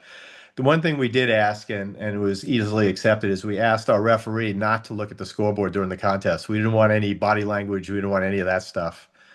So he agreed to that. I don't know if he did it or not, but it certainly seemed to us that he didn't spend any time looking at the score. My team didn't ask me, but I certainly didn't give them any indication of what I was seeing. I mean, I didn't. There was no way that I would, I would even indicate that. But I guess that was part of the thing. I sort of felt like I think that they might have done a few things strategically. They might have done things a little bit differently if they had seen them, which would have tightened up the competition maybe a little bit, even more so than it was. I don't know. My own experience is more with multis, with our team thing from VP5M, etc. So I haven't done that much single operating. But there was the comment about the interlock, and I see Daryl's online, and Daryl and I got into a real good teamwork thing with online with in banding, where we could where one operator could be within 20 kilohertz of the other, doing S&Ping on the same band as the runner from VP5. And we occasionally kicked each other or bumped each other for interrupting us, but but it overall it added tremendously to the score. I don't know how it worked when Yeah. you were in Russia. Jim, I'm a frequent operator at W3LPL, and we have an N-band guy sitting next to us. We're supposed to be cooperating with each other to maximize our rates while still picking up all the mults. Um, uh, uh, um, if you want to hear a very good discussion about how very good cooperation can work, going and listening to the W1DED interview with K1AR, where they had a 400 hour at K3LR by cooperating with the N-band. Yeah. That's a very good example of how cooperation can work. If you survey most of the WRTC competitors, most of them got there without cooperation, but a handful did, and the handful that did are also the ones that are very much in favor of lockout and requiring cooperation between the two operators. Yeah.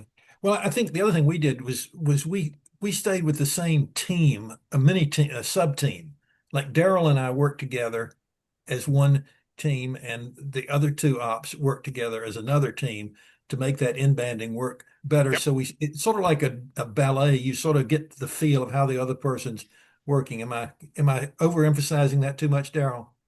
I don't think you are. I do this also at W3LPL, and the teammate I normally operate with, we don't, I mean, we can just watch each other's keys on the keyboard, hands on the keyboard, and we know what the timing is. We very rarely have to even really communicate other than just watching what he's going doing. We know when to extend, hold up a hand, but frankly, that takes a lot of contests. That's not something you do in one or two contests. It Yeah. takes So longer than that. in particular, Mark, you would not want to, if we wanted to be competitive in a WRTC with a lockout, you wouldn't want that to be the first time you ever operated with the guy. In fact, you would like it to be maybe the 12th the 12th time you operated with the guy. So Yeah, you have that rhythm.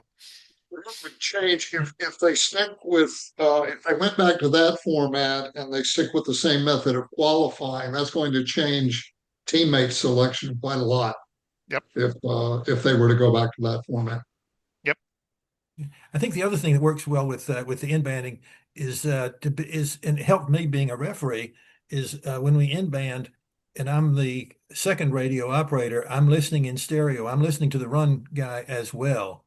In my left ear, I'm hearing Daryl running, and on my right ear is my radio, and that would also take a little bit of getting used to. I think if the teams had to listen. Well, again, did any of the other teams that you guys either you operated or were referees for share the audio between the operators? A handful of teams did, but not the one I refereed. We don't. At Frank's, I don't share audio with my partner when we're interlocking. I don't need to know who he's working or how loud the signals are. I just need to know what the timing is. I can tell that by watching his fingers and raising a hand. So I don't listen to audio from the second op when I'm doing that. So we did not share, and I know a team that did, and it was like, well, what's the rationale of doing that? And I mean, without a lockout, I don't see any real advantage. I don't see any advantage so at all. the rationale, and I get it that this contest, particularly when there's low activity, becomes a splitting hairs contest. But the rationale was that when one of the ops goes to the bathroom, the other one can operate both radios, and it's like, all right, there you have it. That's that's quite the optimization. So I guess maybe we weren't serious enough. But the idea of practicing, see, Randy and I didn't do much practicing. I did the now we've operated in the past. So I got all the equipment all set up and working. And the one thing I did this year, which I hadn't done in the past, is basically all the equipment, all the filters and all that stuff was set up on a metal panel. So I figured that would probably help with the grounding to some extent. But the real motivation is that way I could lug the whole thing out as one assembly. And, I've already whined about how I don't really like the draw. It's a big drawn out thing that takes a lot of time when everybody just wants to get to their station. The other thing, the single worst part about WRTC is tearing the station down when it's over. Mm-hmm. You're tired. You're not happy with the score. You just want to go to bed. You probably have other bodily functions to take care of. and you got to take all this crap apart. So that was the advantage of having it all one piece. I would probably build a little bit different. So Randy actually lives in Ohio now, so he's actually closer than he was. So I drove out, and we actually tested at his station, and we didn't really want to spend the whole day just testing. Once we figured out that all the technology worked, then it wasn't really that useful. So we actually tested over the course of 3 CWTs. So we basically tested a little bit at a time, and it actually turned out to be a pretty good test. It was obviously one mode. We also wrestled long and hard about how much CW and how much phone to do. And this year, the point value for CW and phone were the same. In Italy, they were different. Actually, phone counted more. So you clearly had to go in that particular direction. I don't think we had any rules. Our general rule of thumb is if we were on a band and we just felt like the band was still open and we were running out of guys to work, then we typically change modes rather than changing bands. And like I said, we didn't. I know a lot of teams had done like AI analysis of the propagation. I know some teams had prompts built into N1MM about what bands they should be on in each hour. I mean, we had some reports and we had some stuff that I had prepared beforehand about using the logs from the previous year when they did the testing, and kind of an hour by hour what bands are open, where they work, guys. But I find that that's all useful and it's great to cram into your head before the contest starts. But once it's going, it's like you're either working guys or you're not. And if you're not, you got to do something else. And that's kind of where we are. In this particular case, I think we were working a lot of guys and we didn't tune, particularly me. I probably run to a fault and I probably could have done more tuning early in the contest. The problem is if you're at the end of the contest and you don't feel like you've worked enough multipliers, then running around calling multipliers is not the right thing to do. You got to call the multipliers when it's the right time to call the multipliers. And I think that's kind of where we were at the end, is that we felt in our gut we were short on multipliers. So we were looking for multipliers, and it probably cost us rate. The time to work the multipliers was when the rate was low, not when the rate was high. So it's one of those cases where we knew we were at a disadvantage, and trying to fix it maybe have only just made it worse for us at the end. Although we did actually pick up a spot in the last hour. So who knows? I mean, you can play this back a million times in your head, but the simple fact of the matter is everybody else, even those that finished ahead of us, think that they could have done better too. So I got a question for Tom and Mark. While you were operating, did your referee mostly sit back at a ways away from you in the tent? Yeah, we gave him a long cable and Yep. he was typically several feet away from us or in the back of the tent. How about you, Tom? yeah, I don't like the referee between us. I like the referee on the end of the table. Okay. And During any QSOs, did your referee ever get very curious as to what you were doing with the knob or typing? actually, there was actually an interesting thing, kind of funny thing that happened. So our referee was in the middle, but in the back. Okay. That's what I did. I think that's the most common setup. Yes. So he could hear, but there was no way that he could see the screen from back there, right? Neither could I. I got up and listened to when I heard an unusual call sign pop up. I went up and sort of inspected what they were doing. Not that I thought my team was cheating, but that turned out to be a valuable experience. So one of the things that was that I was an advocate of that we've done every other year that was disallowed this year is having a third computer on the network. Because what I want to do is have a third computer so the referee would have a copy of the log and he can actually see what's being logged rather than having to look over our shoulders. But Also, they just wouldn't allow that this year, and I was a fan of that. So he kind of set back. We had a situation where I think the referee was a little bit unclear about the use of the check partial. So like partway through the contest, he like tugs on Randy's arm a little bit and he's pointing at the check partial. So they're having a conversation. I'm working, guys, got the noise canceling headphones on. And I think he was telling him that the check partial wasn't allowed. And Randy was saying, no, you're allowed to use the check partial for calls that you've previously logged. You can't use a database of call signs, but you could do that. Right. And I think he said, well, the manual says, and Randy says, well, I wrote the manual. Excuse me, but Mark. it wasn't had a contentious. It question. was just a minute. But one other story on the referee. So the contest, the 80-meter antenna was kind of sloppily put together, and we were using an automatic antenna tuner on 80, and we didn't have electricity yet, so we were a little bit worried about how that was going to work out. So Randy was working on, and then the generator came, and they set that up. So Randy was working on the 80-meter antenna. So he sent the referee. He says, "Hey, you want to operate? Just get on and work some guys, and just make sure everything's working. I'm going to go out and work on this antenna." It's like, okay. So we didn't know the referee. He was a nice enough guy. He was very pleasant. But we hadn't worked him a bunch of times. We really know anything about him. He sits down at the operator at the position, and he's killing it. And so I guess he was like a shipboard radio operator at one point. So he's never used right log before. Randy says you just need to know, CQ button, log button, TU button. That's all you need. And he's just like knocking them down one after another. So it's like Randy comes back, he sees like this log full of calls, and more than I was working on the other bands. And I thought, Randy's a team leader. I thought he was going to get benched. He's going to say, you. Okay, let's bring in the new guy. Well, Tom, I liked your idea of the referee having access, having a third computer, having his own laptop to see the log would have been a great improvement, because I didn't want to interfere with the guys. I sat back. I had both a long cord and my wireless phones, and although the wireless phones kept my butt from getting too sore because I stood up a good bit of the time. But to be able to, because it was hard to follow them, between the two radios and what was going on. Not that, I mean, my guys were they were really, as far as everything I could tell, they were doing everything by the book. So I wasn't really criticizing, but it would have been very useful to have been able to see the log, and I couldn't see the logging without getting too close. So every year, every single time they've had a third computer, but it was not allowable this time. And what I wanted to have a third computer that was all set up on the network, that had the log in it. So if I ever had to cut over, I'd have something that was all ready to go in case there was a failure. But in tribute to our referee, he was engaged the whole time. That hasn't been always true of referees, to be perfectly honest.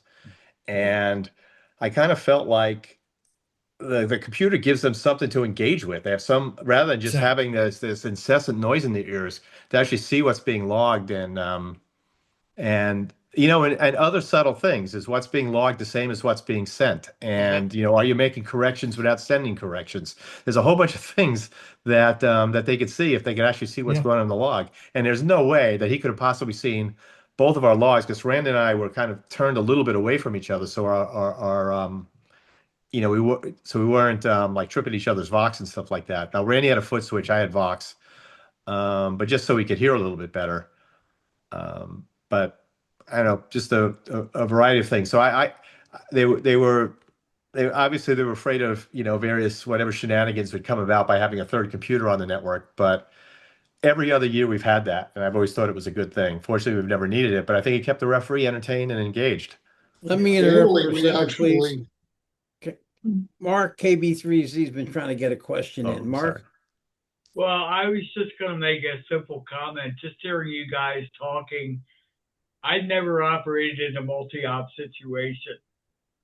So trust me, guys, I would not like having someone else in the room talking at the same time and or operating at the same time I would, because, at my place, it's me, myself, and I, and I'm happy with that. And I would definitely find that to be a challenge of operating with another person in the radio room at the same time and being able, let's put it this way, with SO2R, I once thought about going to SO2R, and I was glad I didn't, because I have enough trouble operating one radio at a time without having two and having to worry about one going in one ear and one going in the other. So bravo to you guys that can do it, because I know myself at the stage of this in my life, there's no way I could handle that and be able to be optimistic about it. Let's put it that way. These guys, Mark, you're right. These guys are great because they're not just in the same room. They're 2 feet apart, And even one guy's and this was quite interesting with my guys. The when they were on phone, it was pretty loud, and but the other op was just totally ignoring it and just getting on with it and making running or whatever he was doing at that, mostly running. Obviously, everybody was, but yeah, but I don't see how Tom and maybe I don't understand it.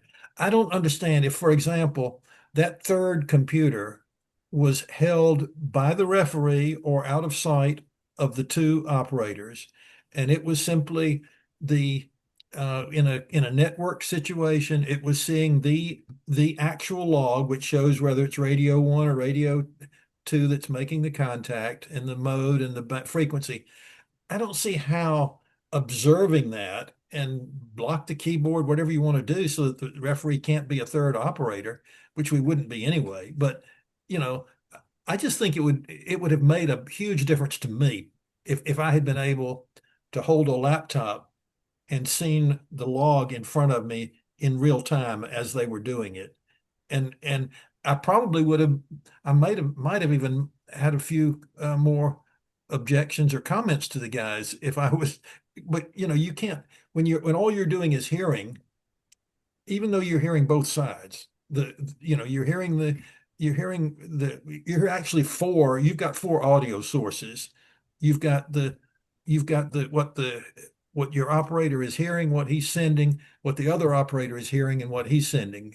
So you're getting all of that in your left and right phones, and you have to have some SO2R experience to be able to shut out. I mean, I didn't have an audio switch or a gain a balance control or anything like that. I was literally turn the volume up on both of them so I could hear them both. I didn't have that, Tim. Yeah.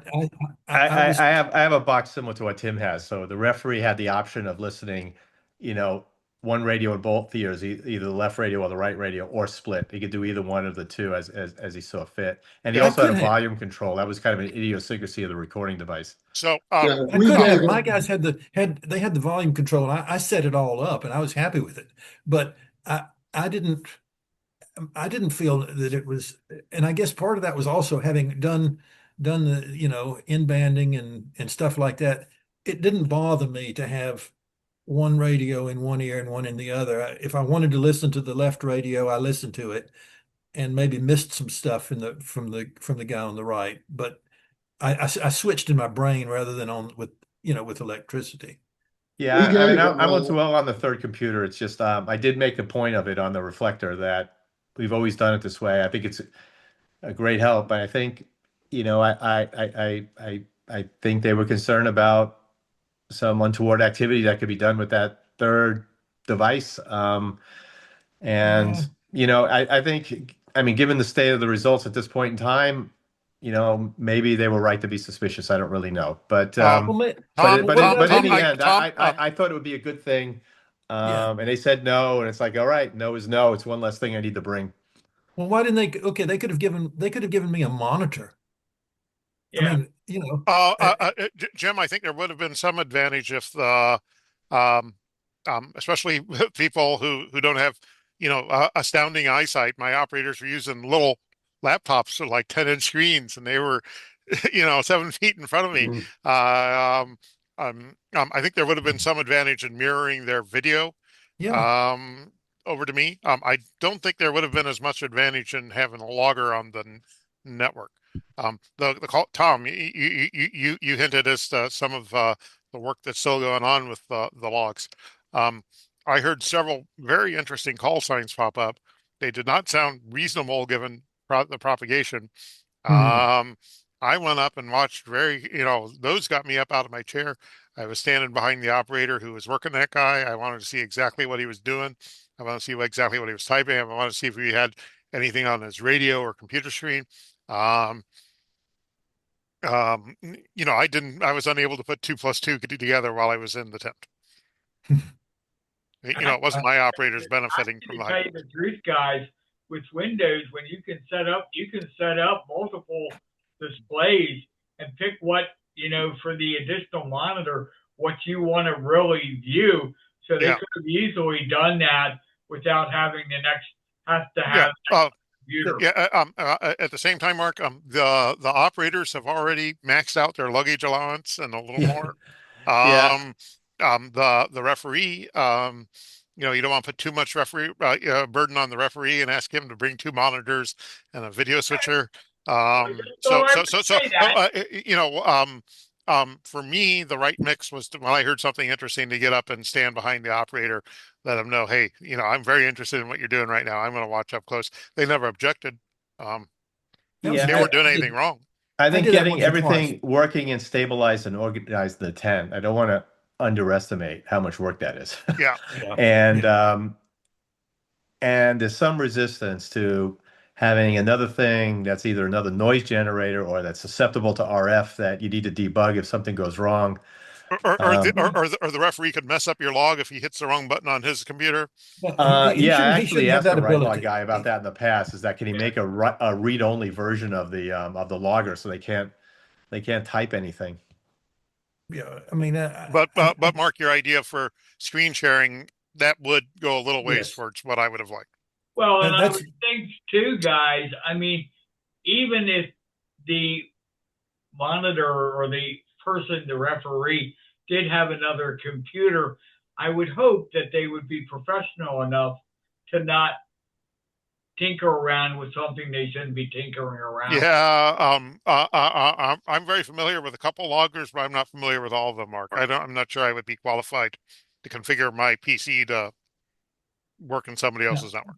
I think that either the organizers or the referees, I don't think we should add that burden to the teams. I agree, but I think that and then maybe it should be an option. If I said, hey, I'd like to have a monitor screen that I can watch that I can see the log, I should be allowed to do it. And obviously checking for make sure it's not creating RF and so on, RFI. But at the same time, because I felt that I was really that I was okay with listening to both of them, but without being able to match that visually with what was being logged or what was being entered on the, I don't think I could have done more, let's put it that way, with visual as well as audio. But whether it was necessary or not, I don't know. What was really necessary was what Tim picked up later, was the fact that we had call signs that were in sequence, but we're not the same. And that was really sad that somebody could do that, because everything else, the playing field was level, and to do that sort of thing. Anyway, sorry, I guess we probably kept on. Bill, have we run out of time? Yeah. I wanted to make a quick comment. So this weekend is the Hawaii QSO party. And then just one other thing, about what's going on with the scoring and what have you. At the end of the day, I mean, it's all about the honor system, and it's kind of unfortunate. I mean, there's the winners walk away with, I guess, a small prize of some monetary value, but the bottom line is, it seems like the majority of people, if not everybody, honesty and integrity is kind of part and parcel of the whole being able to participate in WRTC. And then when we have to start policing it so dramatically, I mean, I can talk out of both sides of my mouth, because there's a lot of really smart engineers and computer guys who are in the hobby and were actually there. I mean, getting to know people who, their careers have been in technology. So is there a way to cheat the system? I mean, I imagine there are guys there who could come up with a way, but is it really worth it? Because what are you walking away at the end? I mean, I think everybody who's on the call who was there had a great time, win or lose. So, I kind of in ending, it's like, I don't know, it's kind of fun to look, and it's kind of neat that somebody actually tried to game the system, the pirate station or whatever, but, and to try to get rid of that kind of thing. But in the end, Tom and Randy, they had a real chance of winning. I mean, they went there with a more competitive edge in trying to make a score. I went there to have fun, kind of a little bit different sort of mindset. But I mean, still, even if they did, Tom and Randy didn't win or they don't move up, they still had a great time, and they still did very well. So I don't know. I guess I'll leave it at that. And it's already been a long conversation. Thanks, guys. Thanks for inviting me. Well, thank you for coming. Cheers. And Bill, thank you for setting this up. I think it's been fun for all of us, and hopefully those that weren't there got a little more flavor of what we did experience this year. Well, I certainly did from it, Jim. So thank you for participating and sharing your views. Connor wasn't able to make it tonight, but if you want to hear a very good interview with him and his youth competitor W0AAE, you can check out the Q5 interview W1DED did with him. It's a great interview. I highly recommend it. Thanks, Tim. Anybody else for some last words? Well, thank you for all thank the you all QSOs. for coming tonight. I'm glad you could join us. I hope you got something out of it, and I hope to see you on the bands in the contest. And I hope my internet stays up and there's no more thunderstorms that ate my modem. Y'all take care. Yeah. Cheers. Good night, See ya. everyone. Aloha, 73. everybody. Bye.